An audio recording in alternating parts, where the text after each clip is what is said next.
Well, hi everyone, and thank you for joining today's webinar, Smarter Learning Ecosystems, Centralization, and Common Course Catalogs. I'm Bianca Woods. I'm a content manager at ATD, and I'm so pleased to be joining you today as your webinar moderator. Now, I wanted to start by thanking today's sponsor, Rustisi Software. They help vendors and organizations by explaining e-learning standards like SCORM, XAPI, CMI5, and more in plain language, and then implementing software that allows people to focus on anything other than those standards. I'm also so pleased to be welcoming today's speaker, Chris Tompkins. He's the Vice President of Business Development at Rustisi Software. He's an expert in e-learning standards and uses his technical expertise to support e-learning RFP and procurement.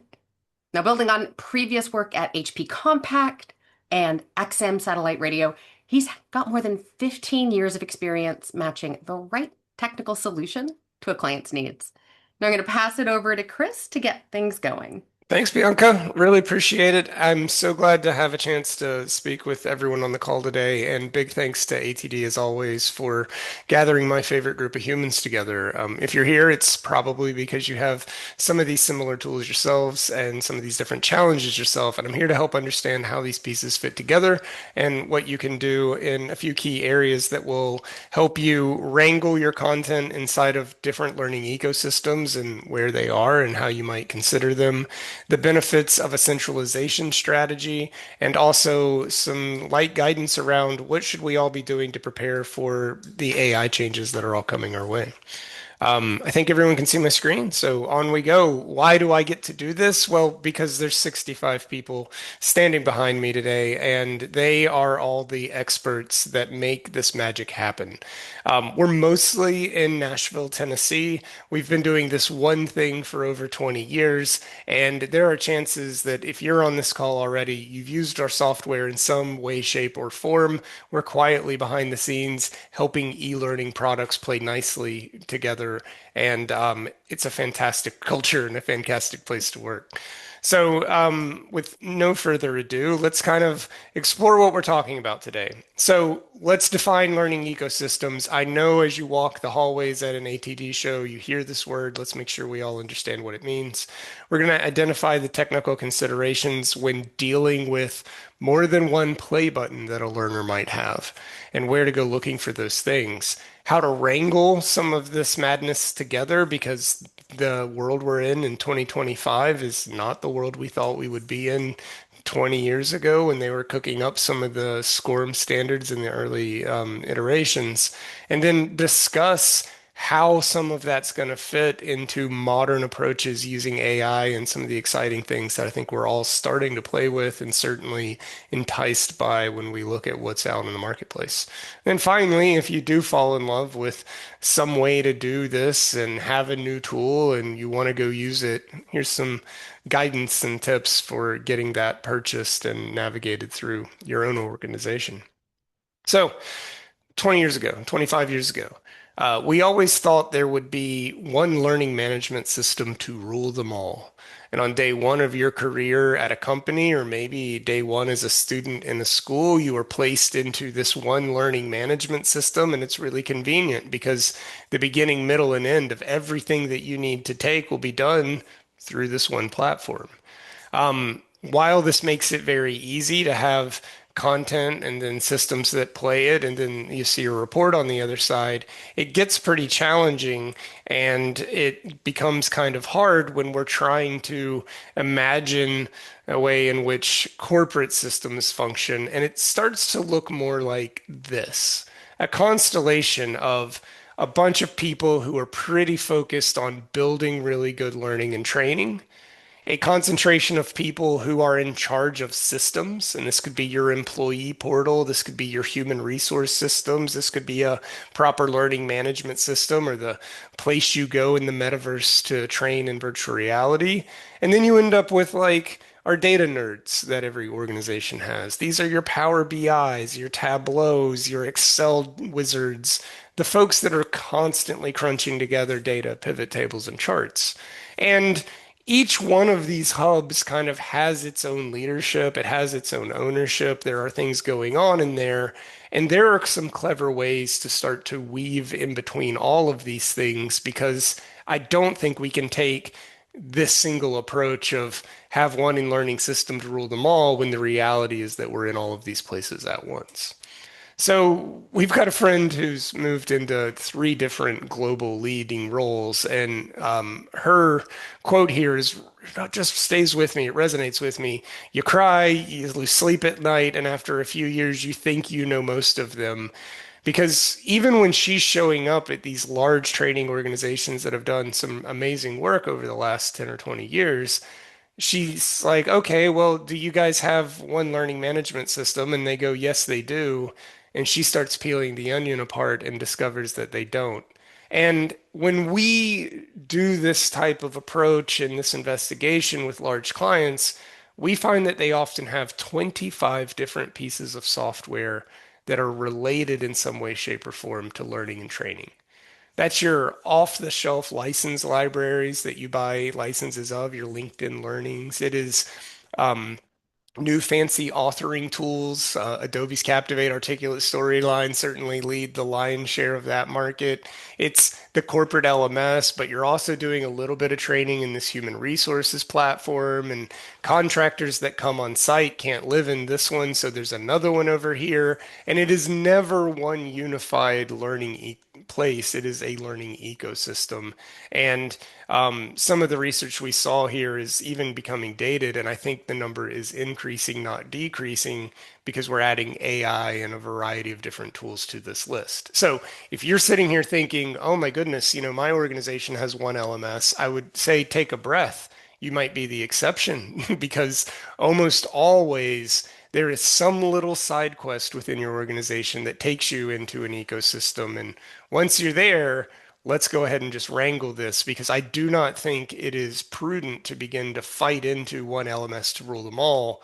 Be comfortable with this screen, be comfortable with this type of ecosystem, because I think that that's what high functioning, well performing, modern learning teams are going and are already existing in. And you shouldn't try and wrangle your organization into a new LMS because you don't like something.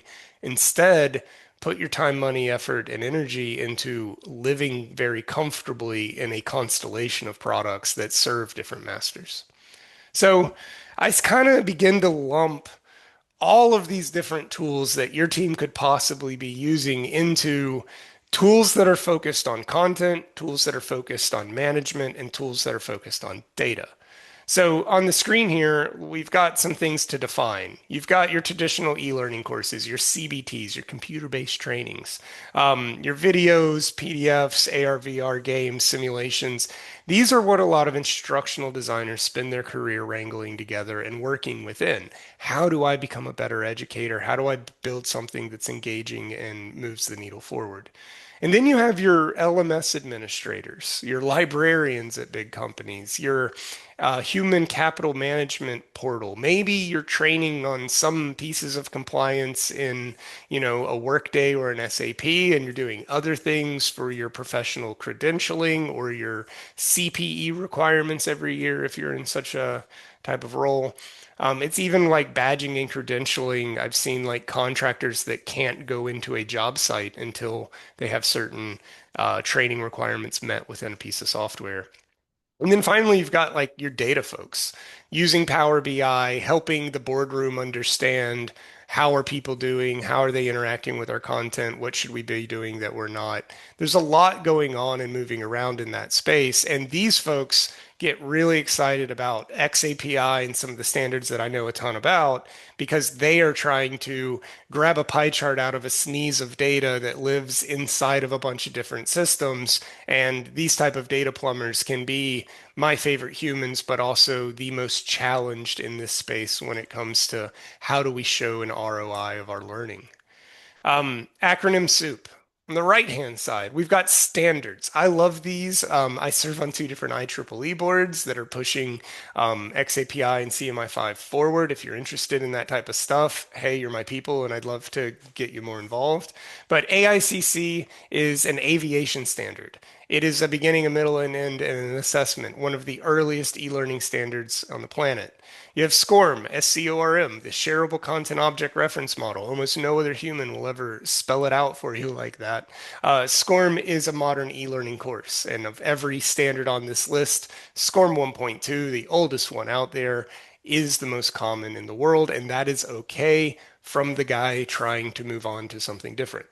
LTI is a great one ed tech standard that is finding a lot of use in K through 20 and also coming out of LinkedIn Learning. They're a great way to have a library exist inside of another application and put things together. And then you have the modern ones like XAPI and CMI5, which are the latest and greatest. We've been working really hard on these things, and they were never really intended to kill SCORM, but CMI5 could, and we're working on that. But hey, standards are the only time in technology where something's age is its strength, so let's not get too distracted on the timeline of the standard as much as their functionality. On the left-hand side, wow, we've got a lot of acronyms to define here, and they're all product related. Learning experience platforms, learning management systems, human capital management systems, CRMs, ERPs, BI tools. These are all of a classification of product that manages learners and understands what people are doing. And while there is an extreme amount of nuance to each one of them on the left-hand side, they are all management tools that keep up with people, tell them when to do something, and show somebody what they did.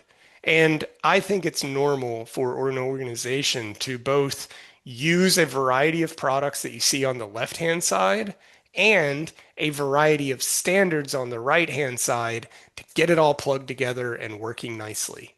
When you have all of the products on the left using all of the standards on the right, as practitioners, your life is easy because it all just hooks up, plays the way that it's supposed to play, and tracks the way that it wants to track. So there's an interdependency here between the products you use and the standards that they use to play nicely with one another. And I would love to talk about that stuff in great detail if that's interesting to you. What it allows us to do is the standards themselves, a blend of SCORM and AICC and XAPI and CMI5 enable all of the people working in these three big silos to have a good day together, to play nicely with one another. It allows somebody to build a compelling new learning module in a tool of their choice that they recently found and think is amazing and hand it off to the person running the learning management system or the learning experience platform so that it plays the same way and tracks the same way. And it allows the folks way downstream to say, oh my goodness, this is fascinating. People who got question 3 correctly on this quiz are more likely to save lives on the hospital room floor. We've got to go teach people this skill. We know where our gaps are. We can prove it, and we can measure the skills, competencies, and efficacy of a learner because we use connected tooling that has compatibility via standards to the content. And this stream comes through and helps all three people in these type of roles, which I'm sure you're in one of them within your organization, play nicely with one another. And that is the root of all of the standards that we use day in and day out is not, is SCORM better than CMI5? Is CMI5 going to replace these things? It's more of, in this constellation of products and people that you're tangled up in, these standards help them all get along at the end of the day. So step one is often how do we centralize the content and inputs for our learning ecosystem? These are things that come out of your authoring tools. They could be the new AI tools, which are introducing, you'll see it kind of bottom left of my screen, almost a two-way communication between the content and the system. These AI tools are smart and clever and can both take things out of things that they're learning and put data back. We're seeing learning content management systems come where you get a learning portal and a lot of the training that you need from a compliance perspective are already books on the bookshelf so that you don't have to go cobble it together. You buy one platform that does 90% of what you need. Off the shelf content, vendors like LinkedIn Learning have made a huge push into corporate training lately for a great reason. There's a lot of really fantastic, engaging content out there, and they're using learning standards to integrate with all of the off the shelf libraries, with all the off the shelf learning platforms at once. I think there's going to be a rise in videos. All the new folks at Rusticy on day one go, hey, where's the video library? I just want to watch a bunch of people talk about what I'm doing instead of attending a bunch of meetings. And so I know here we're having a rise of instructional videos internally, and I imagine that that's happening everywhere else too. And then finally, we've got the stuff that I actually really like, which is all of this next gen stuff. AR, VR, XR. There's a lot of training going on within a head-mounted display, and I think integrating that seamlessly with the learning systems we've been using forever is a great first step, and it's something that we're starting to see a lot of out in the world.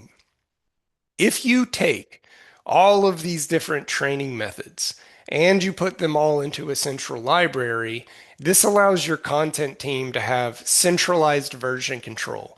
Know exactly what version every learner took, when they took it, what they need to take, and what's the difference between those versions. Especially in a high compliance environment, this is a super move. By centralizing all this, you can streamline who is the subject matter expert, how did we build this, and when does it need to change in one place and not five. You also have the ability to start to understand analytics. I feel very, very strongly that learning instructional designers that can understand how their content is being taken can build better content. And I don't know why it is, but every LMS administrator I've ever met has 47 other jobs. And for them to go run a bunch of fancy, complicated reports for the sake of an instructional designer to understand, did I do a good job on this platform or this product, becomes very challenging. But when you centralize all of your stuff together, I've seen instructional designers realize we're not teaching that, or Chris marked the wrong answer as correct in learner three instead of learner 300,000. And there are very real dollar driven impacts on training and being confident you're doing a good job so that you don't have to go back and retrain or recorrect a problem later. It's a really powerful super move if you have all of these things centralized with your content team. It gives you a better user experience, and more importantly, it helps you be agnostic and go play wherever learners live. There are some key challenges. If you centralize all of this stuff together, you drive down your administrative burden. We see all the time, oh, well, we change this course 4 times a year and we have to go update it in these 5 different LMSs. And that's a process that takes a lot of time. And what do we do with people who have a bookmark who are in the middle? And do they get the new version or the old version? There's a lot of decisions that go on, especially if you're updating your content all the time. And I've seen time and time again that centralizing your stuff together and having a sane approach to managing it can be cheaper than hiring 3 or 4 people to administer a platform and have a team. You see the ability for folks who are licensing or selling training content into other systems. Often a client goes, hey, I don't want to come to your .com to train. We have Workday. Can you please come train in my own system?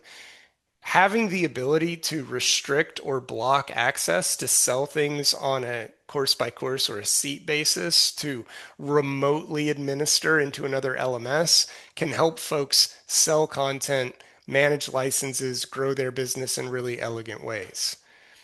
It also begins to solve a problem of, hey, you're actually going to have a lot of disparate learning data in your systems. Sometimes it's PDF, sometimes it's video, sometimes it's hosted here, sometimes we put it in the LMS. We've got these 3 SCORM courses that we need to take. Giving the ability to mix and match the way that these learning tools consume and notify and launch and track a learner's progress through that can eliminate a ton of inefficiencies and help to start to consolidate a bunch of reporting together so that we get a picture of the whole story of what's going on without losing insights that live in one silo that no one ever pokes their head into. And finally, it starts to close a gap in standards where you can mix or match so that the person building a course can do cool things that a person who's taking the course doesn't have to know or care about. So, how do we do this? Most of the time, you end up with like a hub and spoke type of setup. You've got a content server in the middle that can take all of the SCORM, XAPI, video, PDF, MP3, MP4, and other stuff, VR, AR, XR, and put it into the middle of this hub where now we've got data engineers, we've got learning instructional designers, and we even have some business people, account managers in there, each caring about different things. And we put a proxy file wherever the LMS is. A skinny SCORM, a dispatch package. We're not great at naming this strategy, but you put a 10 kilobyte SCORM 1.2 course in this Moodle, in that Moodle, in this instance of Blackboard, in this Workday LMS, wherever there's a play button, and you can now remotely stream today's version of the course into that LMS. You can control access to it and sell things on a seat by seat agreement or add an expiration date. And this gives you insights into how that learner is taking the content, even if you're not an administrator in that LMS or have access to those reports.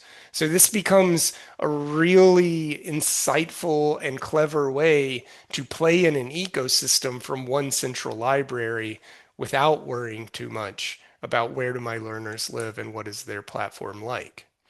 Teams that take this approach and centralize their things together and use proxy files to connect to other LMSs can study the utilization of their content. Which courses are we selling? Which courses are we not selling? What are the most accessed things? What is launched a lot but not engaged with? And how do we better manage catalog? What's selling? What's not? How do we focus on what matters? We also have a line of thought that is if you look and evaluate your content, you can understand how it's performing. Do people drop out 30 minutes in and never rejoin? Why is that? Do people not get answers on this test correctly? Why? Are we not teaching that appropriately? Have we marked the wrong answer as correct?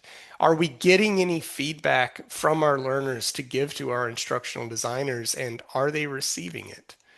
We also end up with advanced evaluation, which is the content working as designed? Can we get into assessments and understand if they're effective? How do we understand which pages do people come back to or spend time on or get stuck on? And then finally, all of those things lead to a bunch of insights that are available for you for the first time. What do we work on next? How do we update these products to sell more? What did we think was going to be a big deal, but we haven't sold yet? What did customers buy that they never used? Finding a skills gap analysis. Who at the company can do all the jobs that they need to do efficiently, and do they know what to do and when to do it and where to find things? People who study how their content is being taken build better content.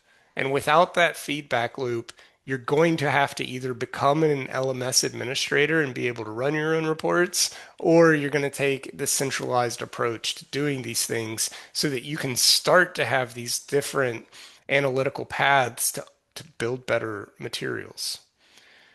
Before the ability to do this little SCORM trick, use a proxy file, you would publish a SCORM 1.2 course.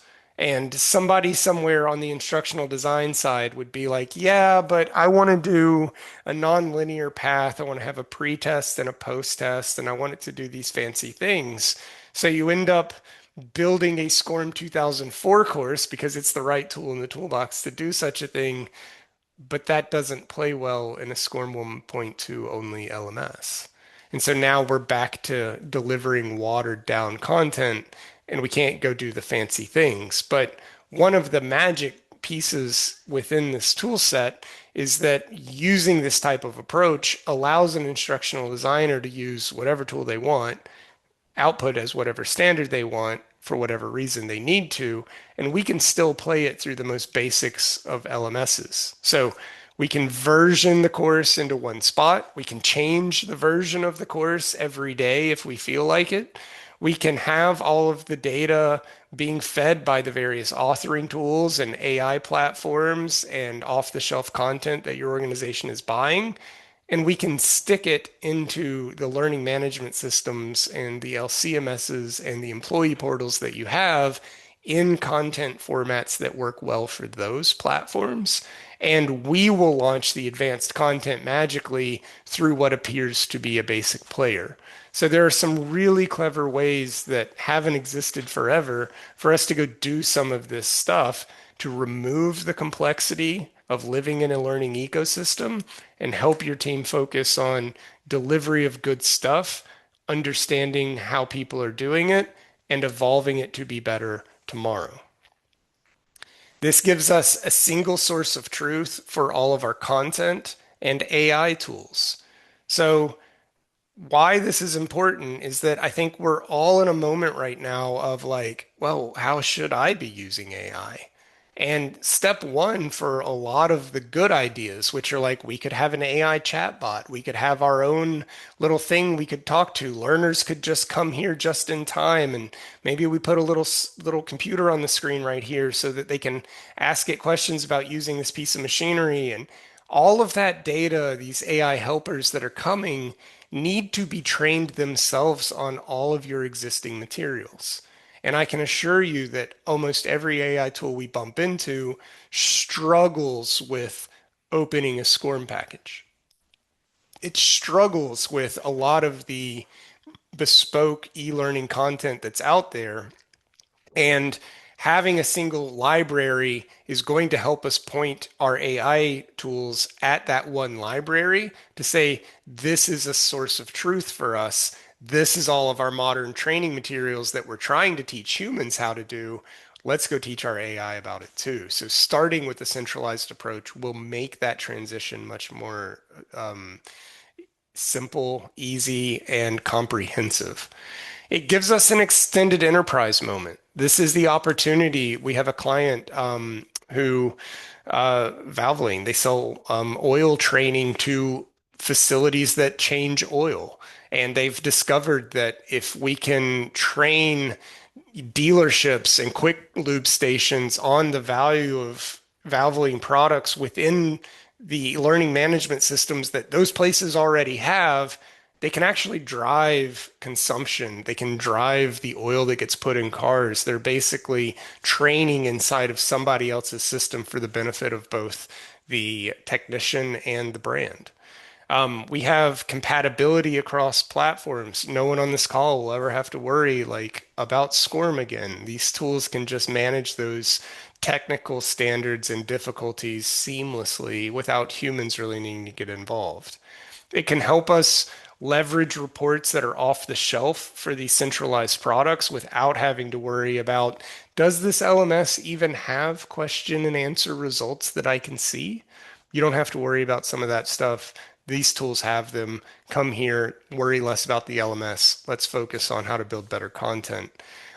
We can control where content is hosted. Welcome to GDPR and InfoSec security and a bunch of corporate governance around things. And put simply, we can remain in control of content and we can host it in geographical regions that make sense for that customer group. And we don't have to worry about giving someone a full version of a SCORM course and saying, have a nice day, go put that on whatever server you have. There are a lot of really sensitive training courses out there, and there are more clever ways to stream them here in 2025 than giving them the full version of your content and letting them put it wherever they want.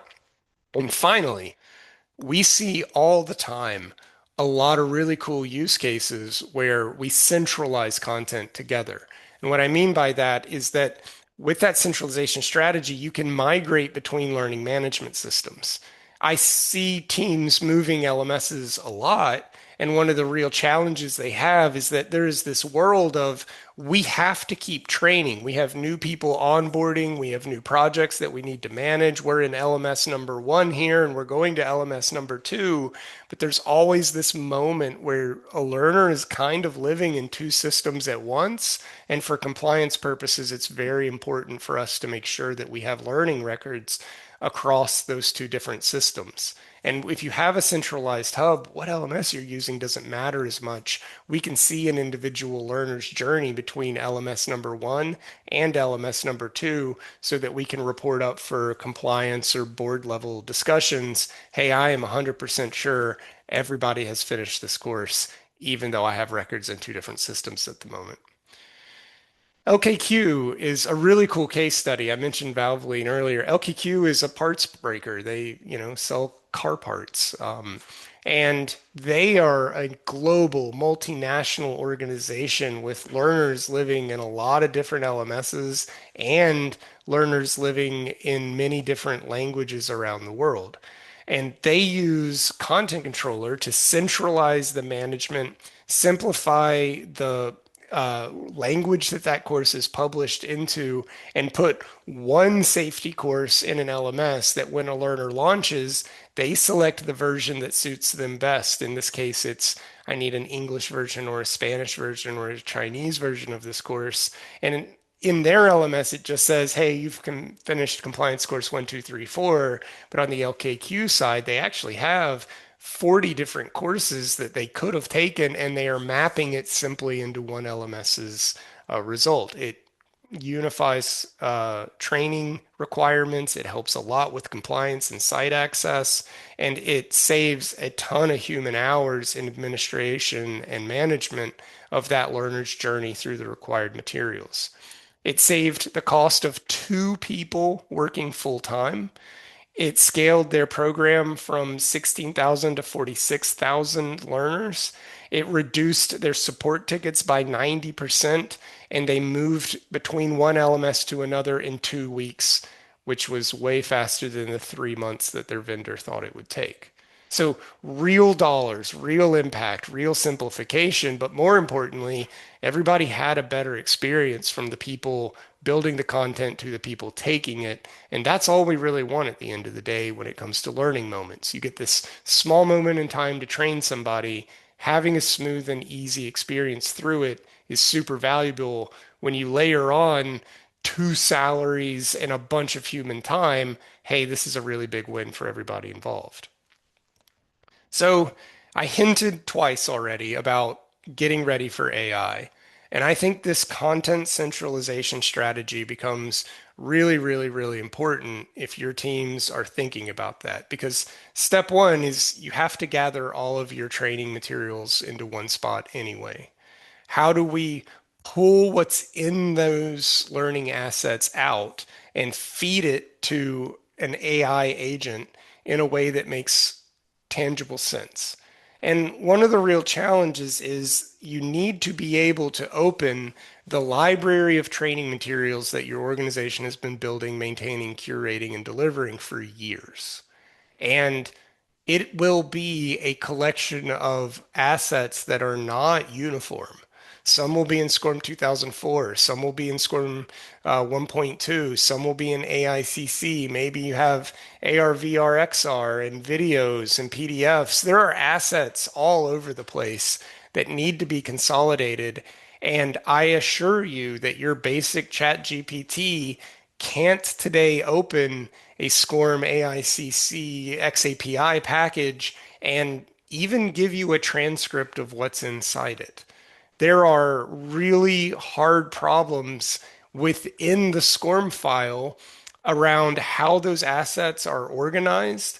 It struggles at understanding what slide 1, 2, 3, and 4 might be, what's in them, and how to get a transcript from these assets. I far underestimated the scope and challenge of that problem. I thought this would be pretty straightforward, but it turns out that this is a really difficult problem because not only are there roughly 15 e-learning standards in the world that are relevant in this conversation, even within the SCORM standard, SCORM 1.2, there is not a lot of governance to how the files are stored in the zip file, and it varies wildly between which authoring tool made the course and down into which version of each authoring tool made the course. And there are small and clever changes between each one of the packages sitting on your learning library shelf right now.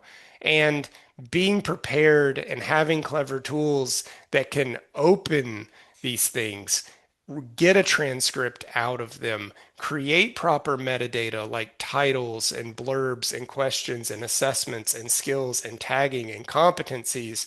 All of that baseline data has to be in place, has to be accurate, and has to be consistent before you have any hope of moving into a chatbot to help people learn just in time, a recommendation engine that knows which book to pull off the shelf to give someone next, and to do any of the other clever stuff that I'm seeing coming out of AI, like build new content based on what we have, go refresh this real quick. Step one is parsing.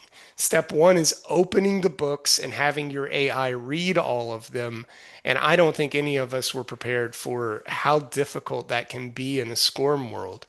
But there's good news. There are a bunch of tools coming out. Rustici has some, but there are others that are starting to handle this type of, hey, go ahead and format all of this stuff so that I can give it to my AI agent. And I think you should be looking deep into those and measuring the quality of them as you go through. Um, my picture here on the side is a little bit of a storytelling moment in that, like, I'm a car guy. I like working on cars for fun. It's a terrible hobby, but I enjoy it. And I drive kind of a hot rod. It's like a squished together parts from four different vehicles into one. And I make great use of AI in keeping up with what's going on here. Give me a troubleshooting procedure because it knows everything I know about the car, every part number, what came from where, everything I learned from the previous owner, everything a builder has done on this car. And I can manage myself pretty well because I've created a private project. And it is helpful. It gets a lot done. But I was having a complicated problem with my positive crankcase ventilation. Big engine stuff that I hadn't really, I knew kind of what it was, but never had to fix it before. And my super smart mechanic AI agent was like, hey, I think I'm struggling at explaining this. Do you want me to build a diagram for you? And it drew this Dr. Seuss stuff.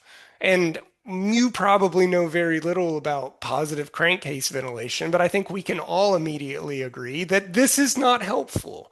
So, some of the problem here is that until you have a general understanding of the books on your bookshelf and you have a pretty good practitioner's mindset around are these things good, can you imagine if it drew a chart that was a little more helpful? That would be great. But also, you can immediately be a good judge of this is not helpful at all, and I've gone down the wrong path. So be careful with AI. It lies to you, and it will certainly lie to you if you've made a mess of all of the things that you trained it on.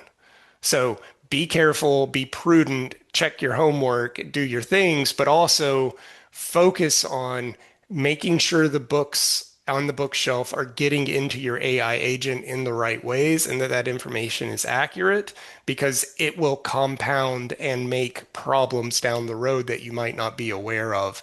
And it is a convincing liar to say, hey, I opened this SCORM course and I learned everything.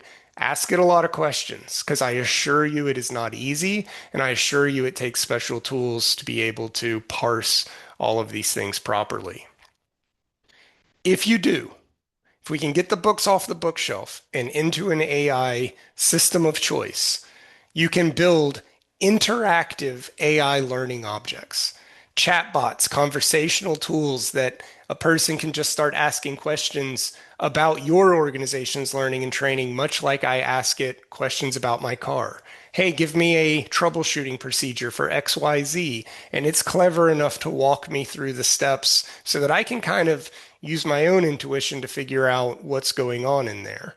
Um, To be able to chat with your training would be really impressive. Hey, how do I stay safe? Give me a troubleshooting procedure. Hey, what is our company's standard operating procedures for doing X, Y, and Z? Are there things I should know about this type of data security? I'm worried that I might be attaching a file I shouldn't. There's a lot of really cool things that could come out of that type of discussion, and they're all predicated on being able to parse everything that you already have accurately with high confidence. We can also then start to imagine a world where these AI tools begin personalization administration.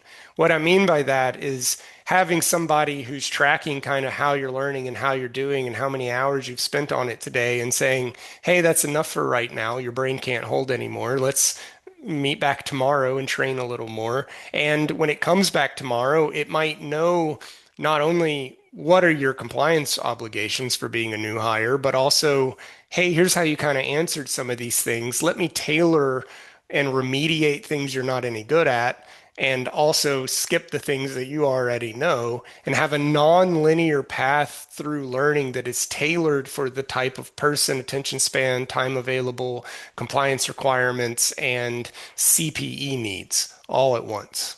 It's the holy grail and it's the dream. But again, you can't get here until you've converted your library of stuff that you already have.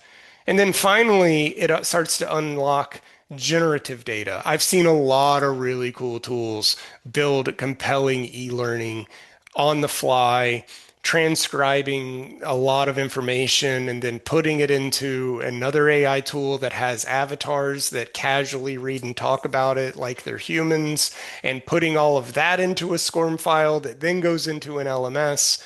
You got to have a good base. It's a database like anything else. Garbage in, garbage comes out. But when people take that first step and really get it going, it makes it magic. It can also unlock search in really elegant ways.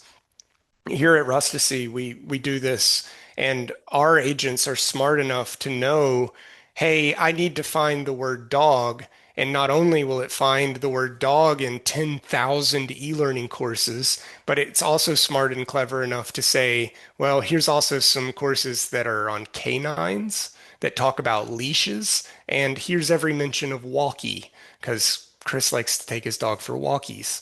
Having AI that is clever can have really meaningful impacts. A real world study here of the search capabilities. We helped a large client who does a lot of accountancy training, and they have a library of tens of thousands of e-learning assets, and they needed one banking regulation updated. I don't remember it off the top of my head. It was like three letters and a number. Go update IFRS, whatever. And they had a team of like 5 or 6 people that used to have to just get a laundry list. We need to audit all of our e-learning assets for these things. This banking regulation needs to be updated to this new banking regulation. And those poor humans would have to just pour through PowerPoints and PDFs and SCORM files and training courses to strip out any mention of this old standard and replace it with information from a new standard. And by parsing all of these things properly first, it turned human years of work into a click. And it wasn't really about replacing jobs, as people all still work there, but now they are spending their time uploading new assets, fixing courses, getting a itemized list of everything that needs to change today without spending hours and hours and hours and years clicking, clicking, clicking through boring stuff trying to find what they need. AI can unlock deep search, and for every instructional designer out there, it can give you a quick list of what you should do next that would be nearly impossible to get without this type of clever tool. So, AI is enabling a lot of really cool things. If you decide, okay, some of what you're saying might actually be good for our organization, I would encourage you to kind of go down this checklist. Who's impacted by what you're thinking up? How many LMS administrators do you have really? Have you mapped everybody with a play button that might be able to take content? We see it all the time where, oh, like I actually have a SCORM player here and here. Well, if we just move to this, we could drop this license, save money, and everybody's in there anyway. Mapping where people learn, where are my learners, where are my admins, Where are my authors? Where are my decision makers? What do executives want to see? Asking those type of questions is leadership from an L&D function instead of guidance. It is helping to understand where all of my people at, where could they learn, what do they need to learn, who's impacted, and what systems will consume training. Look for the triangle button. I don't know why it's true, but in every LMS I've ever seen in my life, you launch a course with a triangle button. I often just ask people casually, do you have a triangle button for SCORM? Like, can you play this? And if they say yes, it goes on your map. Who will be managing the content and what visibility do they need? Sometimes this is an account manager. I am selling 5 courses to this customer. I very much need to know how they're doing, where they are in their license. Are people engaged? We're not going to get a renewal if they don't take all these courses. Being able to help the customer help themselves is very valuable, but it's also a function of the instructional designer or the subject matter expert care too, but in different ways. So, who will be consuming it? Where do they live? Who will be managing it? What do they need to see? Are there existing systems already that you just wish it could work there? The answer is probably yes. So, imagine, hey, if we could just put a play button right here, that would actually solve a lot of challenges for us. And also go poke your head into human resources, human performance, manufacturing environments. Like, do we need people with skills? How do we correlate and look at a bunch of data in one spot, from manufacturing to sales success or loss to employee reviews, KPIs? Who's managing those type of things? Because L&D has a bigger impact on those than you realize. And being able to say, oh my gosh, if I just deploy here, I can actually not only deliver cool training, but I can also prove that we decrease defects in a manufacturing setting, or drove down support tickets, or reduced the amount of time to a new initiative. There's a lot of cool things that you can do. And if you go with all of the folks that you have access to at your organization and kind of pick at these layers of questions, I promise you're going to come out on the other side with an efficient way to wrangle your ecosystem and get everybody ready for training data in an AI world. So if you are then going, yeah, but like I'm not a software engineer, I just buy things, ask your vendors these type of questions. ATD puts on a lot of really great events. You're going to meet a lot of vendors like me, and going through a kind of question and answer with them casually around, hey, what standards do you support? Great. Um, I'm happy to talk you through those answers. No one wants to talk about SCORM if they don't have to, but that's why you can just reach out to me. Can my data be exported? Can I pack up my toys and go play nicely somewhere else, or feed my own AI agent the outputs of your system? Are there integrations that you already have? What technologies do you use to integrate these? Do I need like Zapier or an engineer who can use a REST API? Or is this like I give you a CSV kind of thing? Understanding how an integration is done is really important. Um, Licensing and associated costs, just be direct. What does it cost to do these things? Salespeople will wait for you to ask. Ask. Until you have an overlapping range of interest, it doesn't matter anyway. I would say, above all else, avoid silos. When technologies are new, and especially AI, it is very easy for these products to say, build all your training in my system. I'll do all the AI magic, I will deliver it, and I will do reporting in my one system. Oh, we don't integrate with anybody else. We have an end-to-end system. Long term, that is going to lock you into one vendor. You'll never be able to escape. You won't be able to take any of your training assets out. You won't be able to put anything off the shelf in. You'll be entirely locked into their ecosystem. And that is not something I think is a good idea in 2025. So don't do that. Asking them, what standards can I bring in? What standards do you support out? That two-way exchange should tell you all you need to know about how am I going to migrate to your world. When it comes to AI questions, where do you source your data for your tools? If they say it's all your own, like bring us your library, great. If they're using the internet at large or an off-the-shelf LLM, great. That's cool too. But like, be careful. Much like the Dr. Seuss picture I showed, like the broad internet is not always the most insightful or accurate thing for you, and it'll run amok. How is that data collected from your content? Where is it stored? You're looking for the word vectorized database. That is the fancy AI terminology for I'm going to keep your stuff in a private bucket that is safe. You need one of those. Please don't let their LLM train your competitor's LLM. And can you see what changed and what is parsed? So having it show its homework is a key part of every tool. And 100% of the time, I look at when I'm using AI agents, how it thought through things. You've got to be able to see its thought process or you won't find its mistakes. We've covered a lot of ground. I'm coming up on time, but these concepts take a little bit of thought and a little bit of exercise. Tara and Alicia are dumping some links into the chat for you guys. We've written a book on this. You can take your time with it. It has some handy worksheets to help you go through your organization and start to map where are my play buttons, who are my stakeholders, what questions should I ask them. If you're not into reading this stuff because it can be dry and boring, I am also fully available at any time. Ask me anything. Rusticy Software, we are not consultants. I'm not here to sell you an ecosystem evaluation. We're practitioners. We solve real problems with real tools. We are probably already behind the scenes somewhere in your learning ecosystem today. And I just enjoy talking through these things in a non-commission fashion to say, what problems do you have and how do we use tools to help you? So emails on here, you can just jump on our website at rusticysoftware.com, reach out to us in one way, shape, or another. I'm here to help and you can ask me anything. Um, with that in mind, I'm happy to answer questions. If you guys have them, you can certainly put them in the chat. Um, Please feel free to.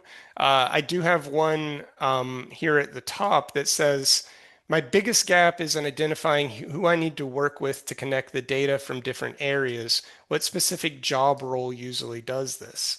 Um, it's a good question. You're looking for instructional designers. They're going to care about, the content itself. You're looking at learning management system administrators. They care very much about like how this stuff is structured and go deep into who's supposed to be assigned what. Finding out like their pains, I promise you, with the 47 other jobs they have, if you can take one thing off their plate, they will love you forever and you will have a champion. And then finally, it is the report people. And this could be like folks at Power BI at your organization. It could be folks that manage the compliance or security programs at your organization. Like, who needs this to be done for sure and why? And those three personalities will help you network within your organization or your client's organization to the three roles that care about those different types of ecosystems. Um, So one of them says, how do we strategically architect our ecosystem to generate not only learning analytics, but also results?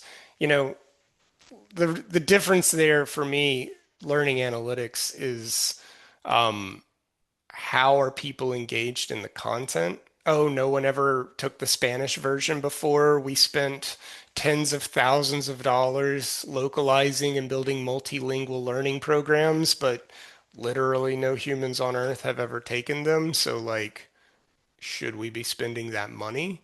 Those are learning analytics, making the most out of probably a tight budget for most learning organizations. How do we do with more with less has been like the theme of 2025 from a lot of the folks I hang out with. The other side though is how do we find business results? And that is being clever enough to going to some of those reporting hubs that you might meet along the way and saying like, what employee performance data do we have? Do we have 360 results? Could I see some of those? Like, I don't want to know people complaining, but like, who are our rock stars at the organization? And who are our struggling people that we need to get to train up on? And understanding those two personas and then going away and saying, I actually have enough insight into the learning and training that we have, and I can prove that the people struggling are showing up untrained, have remediation moments, don't have a foundational understanding, and the ones that are rock stars have these type of learning behaviors. They never miss this question. They've taken this course 3 times. Maybe it takes 3 iterations to learn. Driving those business impacts is really, really important. And I think often L&D can get into a mode where you just build a course and you deliver it. But if you go and study the data that comes out of it, you're moving into an analytics role. You're a business driver. You're not just a compliance check mark. And that really helps L&D get a seat at larger conversations, and it helps L&D get involved in really interesting ecosystems. So have that curiosity. It's really, really important at the end of the day. All right. I've used the balance of my time. Thank you all. There's quite a few here and have stayed. Bianca, take us home. All right. Thank you so much, Chris. And thank you for in advance answering the question we almost always get. How can I get in touch with you later? Okay. So, yeah, definitely reach out to Chris if you have any questions at a later point. If you wake up at 3 a.m. 3 weeks from now and are like, oh, I should have asked that. Just, I hate it when that happens. But you've got his contact information there. Thank you so much to our sponsor, Astici Software. Of course, a big thanks to our speaker today, Chris Thompson. And a huge thanks to all of you in the audience, whether you're joining us live right now or maybe watching this recording at a later point. We're always so happy when you choose to spend some time with us. Have a great day, everyone. Thanks. Bye.